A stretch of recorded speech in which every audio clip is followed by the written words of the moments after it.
Hello दोस्तों, मेरा नाम है अमित कुमार और आप सभी का स्वागत है आपके अपने यूट्यूब चैनल सक्सेस गुरुकुल पर।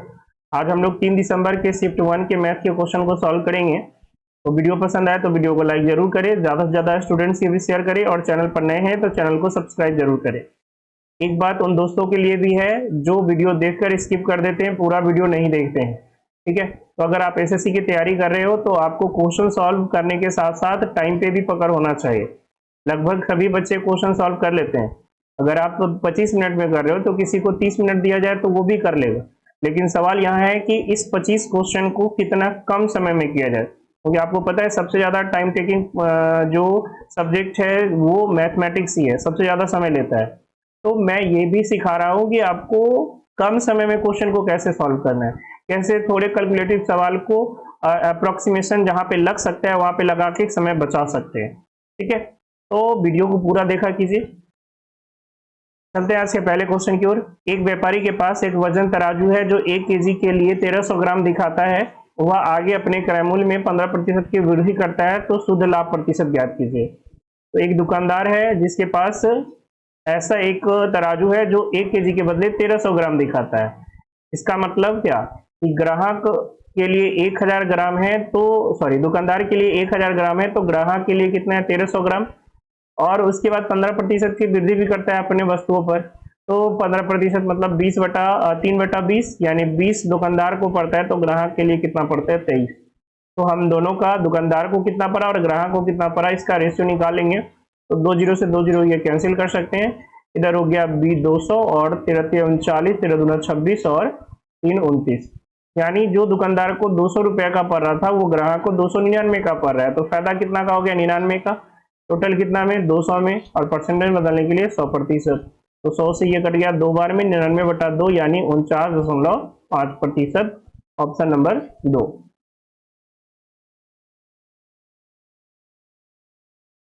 कह रहा है यदि cos cube plus sine cube equal to 31/25 है तो cos स्क्वायर क्यूब का मान ज्ञात कीजिए। तो देखिए इसके दो तरीके, एक तो डिटेल सॉल्यूशन और दूसरा है हिट एंड ट्रायल। अगर cos cube plus sine cube equal to 31/25 है तो आपको पता है कि cos के नीचे भी कर्ण आएगा और साइन के नीचे भी कर्ण आएगा। तो कर्ण कंफर्म हो गया कि कर्ण तो 25 है। अब 25 के साथ किसका ट्रिपलेट बनता है 7 और 24 का, और 7 और 24 मिलकर 31 होगा। तो इसको अगर हम 24 लिख ले, इसको 7 लिख ले, तो इसका आप देखोगे 25 एलसीएम हो जाएगा और 24 और 7 कितना हो जाएगा 31 हो जाएगा। और ये ट्रिपलेट भी बना रहा है, यानी cos क्यूब अगर 24/25 होगा तो साइन क्यूब कितना आएगा 7/25 आएगा। तो इसे पता चल गया कि cos क्यूब का वैल्यू या तो 24/25 हो जाएगा या 7/25, अकॉर्डिंग टू ऑप्शन आप ले सकते हो। और यहाँ ऑप्शन भी गलत है। ठीक है, 527 के बदले 576 होना चाहिए। ये एसएससी पहली बार में गलत यहाँ पे ऑप्शन दिया था। आप देखोगे 24/25 का स्क्वायर 576/625 हो जाएगा। तो आप थोड़ा सा हीट एंड ट्रायल भी लगा सकते हो। बाकी आपको सॉल्व करना है तो cos cube minus sine cube का वैल्यू आपको निकालना पड़ेगा। तो मान लो कि ये x है और इसका स्क्वायर कर दे तो cos square x, cos square cube plus sine square cube minus 2 sine cube into cos cube का वैल्यू आपको मिल जाएगा एक्स स्क्वायर। और इसका स्क्वायर कर दे तो जो दिया हुआ है तो cos square cube plus sine square cube plus 2 sine cube into cos cube का वैल्यू आपको मिल जाएगा 31/25 का स्क्वायर यानी 961/625। आपको पता है इसका वैल्यू 1 होगा, यानी 1 plus 2 sine cube into cos cube equal to 961/625 और इसका वैल्यू हो गया 1 minus 2 sine cube into cos cube equal to x square. तो दोनों को अगर हम जोड़ दें तो ये से ये कैंसिल हो जाएगा। 2 equal to 961/625 plus x square. तो एक्स स्क्वायर का वैल्यू हो जाएगा 925 माइनस 2 माइनस 961/625 यानी 1250 माइनस 961 यानी 289। 289/625 यानी x का वैल्यू आ जाएगा 17/25। तो हमें क्या पता हो गया cos cube minus sine cube का वैल्यू। तो cos cube plus sine cube है कितना 31/25 और cos cube minus sine cube है 17/25। 17/25। तो यहाँ से दोनों को अगर जोड़ दे तो ये कैंसिल, 2 cos क्यू बराबर हो जाएगा 48/25, यानी cos क्यू का वैल्यू आ गया कितना, 24/25। तो cos स्क्वायर क्यू का वैल्यू हो जाएगा 576/625। तो आपको इस तरह से डिटेल सॉल्यूशन भी करना पड़ेगा, लेकिन आप इस तरह से सोच सकते हो हीट एंड ट्रायल, है ना।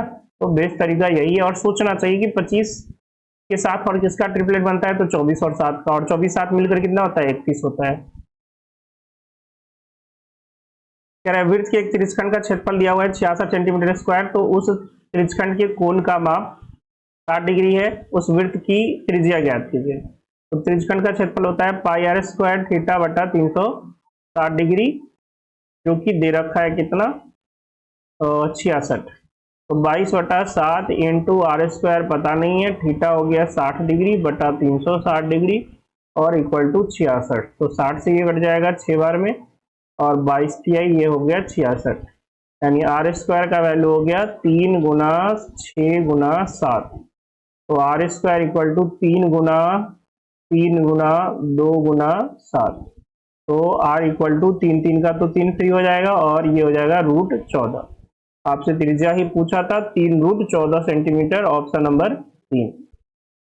वह निकटतम संख्या जो 87,501 से बड़ी है और 765 से पूर्णतः विभाज्य है। अब 765 से विभाज्य है, लास्ट में यूनिट डिजिट जो है आपका 5 है, तो यह उसी को काटेगा जिसका यूनिट डिजिट 0 हो या यूनिट डिजिट 5। तो एक ऑप्शन तो ये इससे ही कट गया 2 नंबर, क्योंकि 6 है लास्ट में, तो इसको नहीं काट सकता है।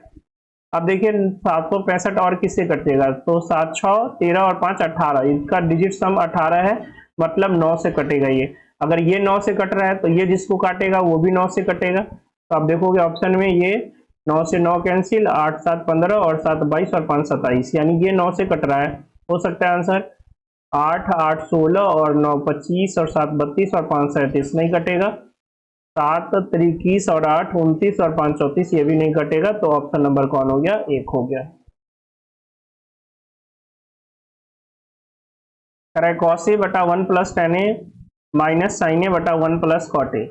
और ऑप्शन देखोगे कि अगर 45 डिग्री हम ए का वैल्यू रख दे तो कोई भी ऑप्शन सेम नहीं होगा, तो हम ए का वैल्यू कितना रख देते हैं, 45 डिग्री रख देते हैं।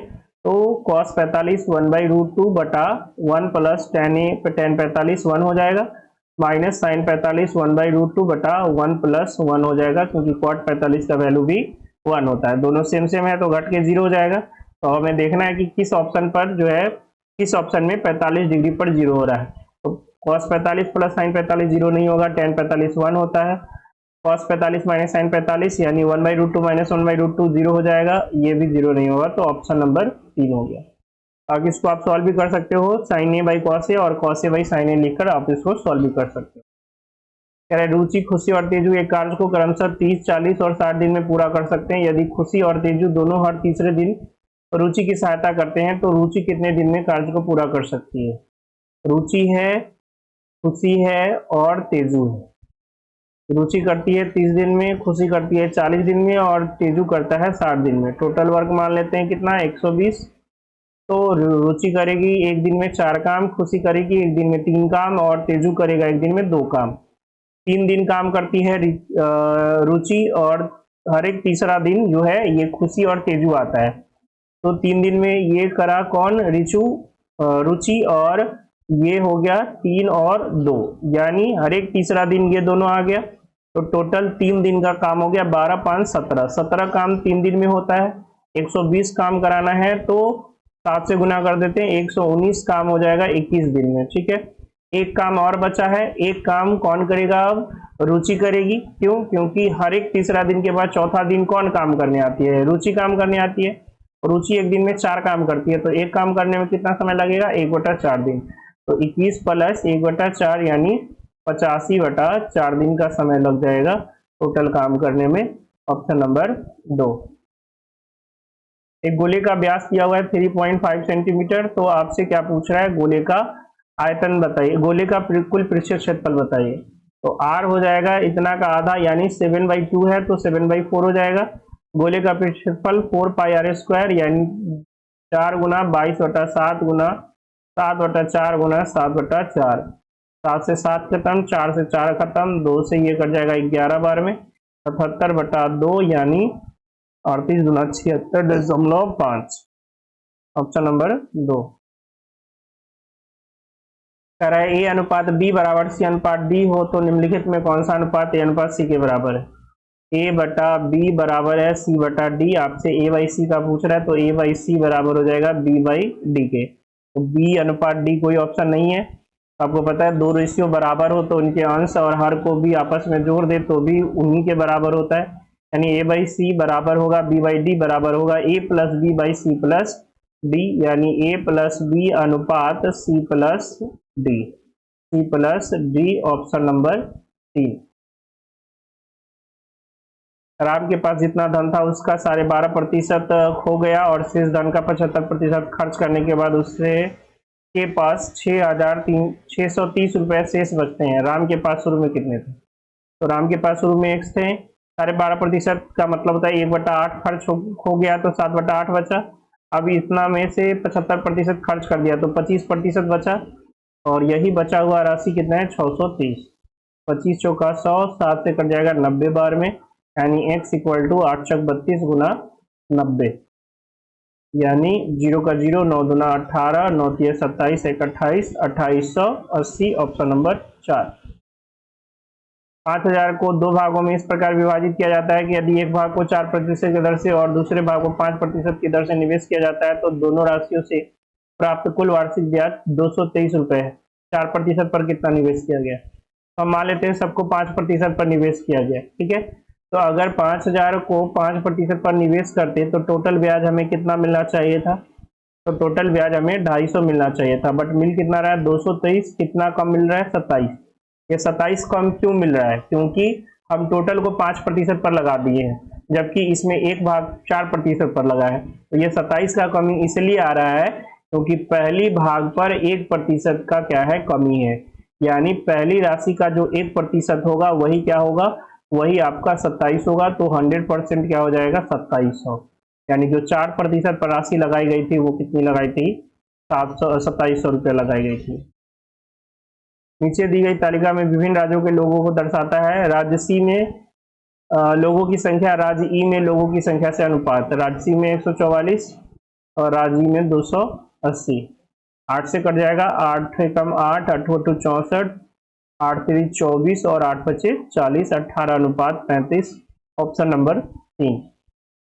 यदि x माइनस 1/x 13 है तो x पे 4 प्लस 1/x पे पावर 4, तो x square plus 1/x square क्या हो जाएगा? 169 प्लस 2 यानी 171, और हमें चाहिए x पे पावर 4 प्लस 1/x पे पावर 4, तो फिर से स्क्वायर कर देंगे तो 171 का स्क्वायर माइनस 2 यानी 1 माइनस 2। यूनिट डिजिट 9 होना चाहिए।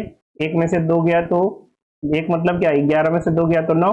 यूनिट डिजिट आंसर का 9 होना चाहिए। एक ही ऑप्शन है, ऑप्शन नंबर 1। 12/5, 14/15 और 16/17 का महत्तम समापवर्तक यानी एचसीएफ निकालना है। तो भिन्न का जो एचसीएफ होता है, ऊपर वाला का एचसीएफ और नीचे वाला का एलसीएम, तो 12, 14 और 16 का एचसीएफ दोनों में कॉमन क्या? तीनों में कॉमन क्या आ जाएगा? 2, और 5, 15 का एलसीएम 15 और 15, 17 का 15 गुना 17, यानी 2/225 और 30 255 ऑप्शन नंबर 2।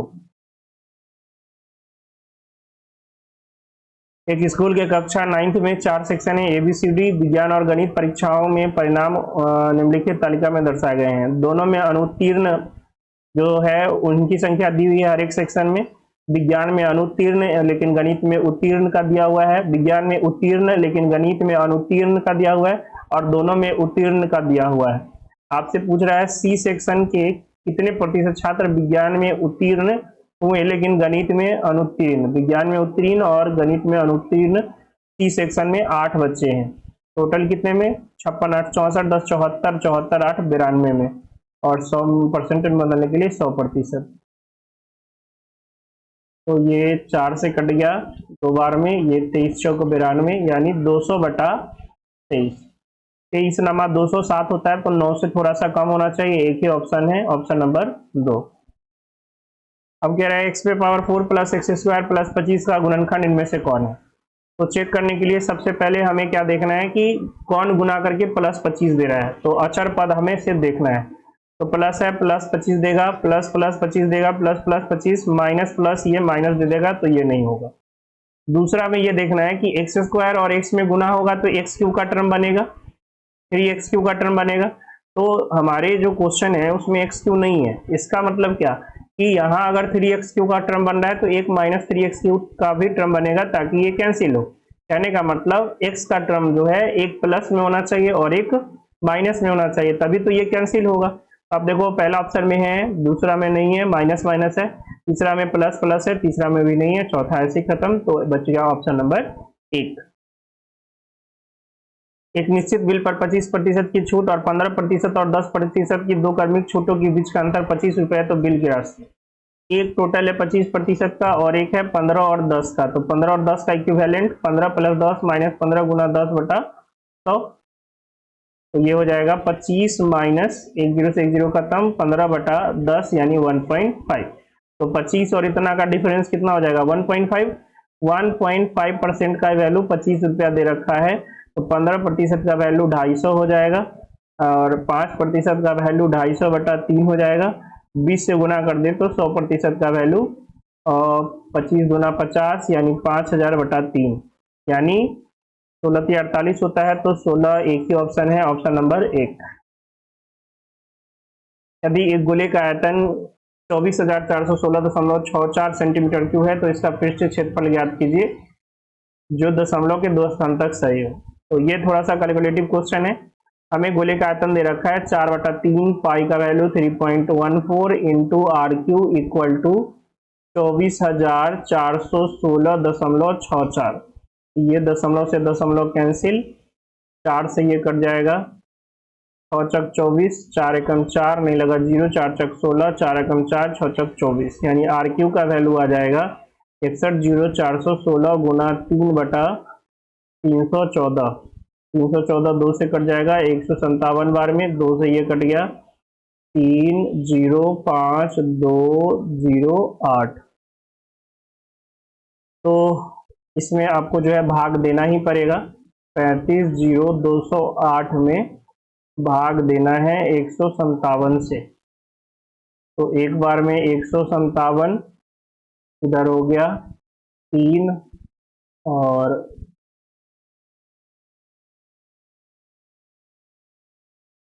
14 में से 5 गया 7, 305 है ना, 305। तो इधर 15 में से 5 गया, 15 में से 7 गया तो 8 और इधर 9 में से 5 गया 4 और ये 2, ऊपर से 2 उतरा, 9 बार में चला जाएगा, 9 7 63, 9 5 45, 6 51, 9 और 6 14, यहाँ एक बचेगा तो इससे ये कैंसिल, इधर हो गया 69, ऊपर से 0 उतरा तो 4 बार में चला जाएगा कितना 628, ऊपर से यहाँ 2 यहाँ 6 और ऊपर से है 8, तो फिर से 4 बार में चला जाएगा 628। ठीक है, यानी RQ आपका आ गया 1944 गुना 3। अब ये परफेक्ट क्यूब बनता होगा जरूर, 3 है तो 9 और चाहिए, तो 9 से ये कट रहा होगा, 9 दूना 18, 9 एकम 9, 9 छक 54 गुना 9 गुना 3 यानी RQ आ गया 6 का क्यू गुना 3 का क्यू, यानी R का वैल्यू हो गया 6 गुना 3 यानी 36 18। आपसे पूछ रहा है कुल पृष्ठ क्षेत्रफल 4 पाई R स्क्वायर यानी 4 इंटू 3.14 इंटू R स्क्वायर यानी 18 गुना 18। तो 64, 4 चक 16, 6 चक 24, यूनिट डिजिट 4 होना चाहिए, मतलब दशमलव के बाद जो 2 अंक बनेगा उसमें पहला अंक क्या होना 4 और एक ही ऑप्शन है 3 नंबर। त्रिभुज ABC में कोण BAC का समद्विभाजक BC को D पर काटता है, AB 10 है और AC 14 है, तो BD रेशियो BC। ये त्रिभुज ABC है, इसमें एंगल BAC का जो विभाजक है समद्विभाजक वो BC को D पर मिलता है। AB 10 है, AC 14 है, तो AB रेशियो AC आपको पता हो गया 10/14 यानी 5/7। तो जो BD रेशियो DC होगा वो भी क्या हो जाएगा 5/7 7 हो जाएगा, क्योंकि कोण संधिभाजक जो है सामने वाली भुजा को उसी अनुपात में बांटती है जिस अनुपात में शेष दो भुजाएं होती हैं। तो ये 5:7 हो जाएगा। लेकिन आपसे पूछा है क्या, BD रेशियो BC, जो कि 5:5 और 7 कितना हो जाएगा 12। ठीक है, तो SSC BD अनुपात BC पूछा था, जो कि ऑप्शन में नहीं है। 5:12 आंसर होगा, और उसके हिसाब से वो BD अनुपात CD पूछना चाह रहा था, जो कि जिसके लिए आंसर दे रखा था 5:7, बट जो क्वेश्चन है उसके अकॉर्डिंग आंसर 5:12 आएगा। दिए गए कथन के संदर्भ में सही विकल्प का चयन कीजिए। एक वृत्त के व्यास के सिरों पर 2 स्पर्श रेखा खींची जाती है। एक वृत्त है और इसका ये व्यास है, इसके सिरों पर 2 स्पर्श रेखा खींची जाती है। तो आपको पता है कि ये 90 डिग्री है, ये 90 डिग्री है, तो दोनों एक दूसरे के क्या होगी, समांतर होगी। Option number 1।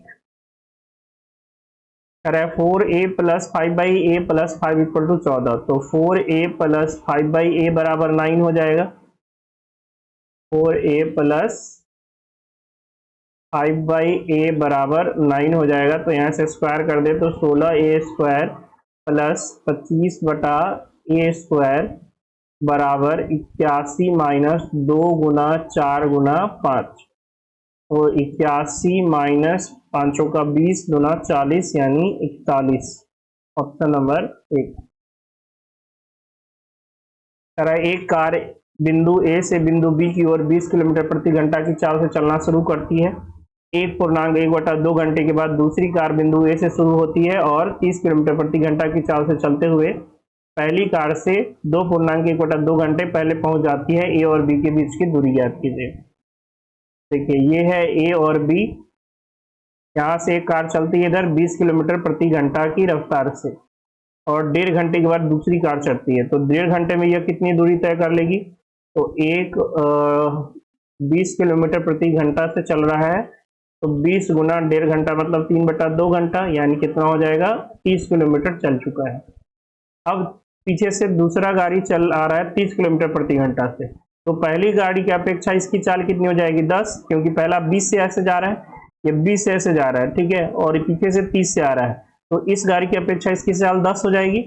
तो 10 किलोमीटर प्रति घंटा की चाल से 30 किलोमीटर की दूरी तय करने में कितना समय लगेगा, तो 10/30 यानी 3 घंटा समय लगेगा। यानी दूसरी गाड़ी पहली गाड़ी को 3 घंटे बाद पकड़ लेती है।